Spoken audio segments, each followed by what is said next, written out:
Isang munting kahilingan na naman na ating agad na natugunan dito sa Malasakit at Work. Sa tulong kasi ng ating programa, nabigyan sila ng guarantee letter na nagkakahalaga ng 100,000 piso na kanilang magagamit para sa operasyon ng kanilang anak. Kung paano yan, panoorin po natin. Ika-15 ng Agosto nang dumulog sa Malasakit at Work si Angelica Alfaro. Ayon sa kanya, malaking halaga ang kinakailangan ng kanyang 4 na taong gulang na anak na si Daniel para maisagawa ang operasyon sa puso ng kanyang anak.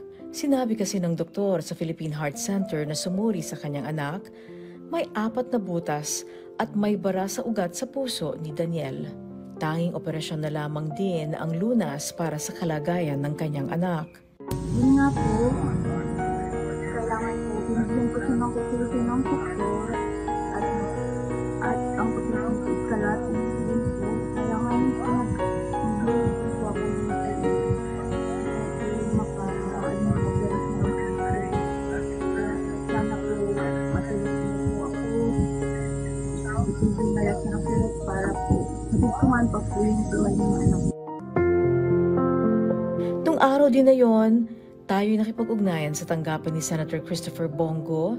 Dito ay nakausap natin ang isa sa kanyang mga staff na si Ginoong Kirby James Camarillo. Ayon sa kanya, magpapaabot ng guarantee letter ang tanggapan ni Senator Go para kay Daniel na kanyang magagamit para sa kanyang magiging operasyon. Makalipas ang ilang araw, isang magandang balita ang ipinaabot sa kanila ng tanggapan ni Senator Go. Pag-uwi ko po, nakita ko po yung message. Staff ni Senator Bongo po. Grabe po, sobrang yung pagod ko po, bigla pong nawala agad. Malaking bagay din ito para sa operasyon ni Daniel. Ito po ay gagamitin namin para sa kanyang operation po sa puso. Ang anak ko po ay may sakit sa puso. Labis naman ang kanilang pasasalamat dahil agad na natugunan ng tanggapan ni Senator Go ang kanilang munting kahilingan sa tulong na rin ng Malasakit at Work.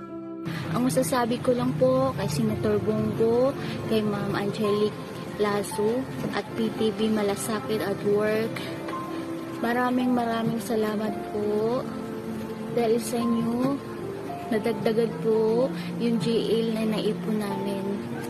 Sana po patuloy niyo pa pong matulungan ang lahat ng nangangailangan po katulad namin ng mahihirap.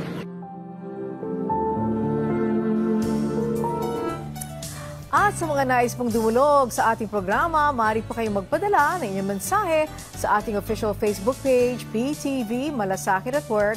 Maaari kayong mag-message sa PTV malasakitatwork@gmail.com at huwag niyo rin pong kalimutang i-like, i-follow at i-share ang aming page.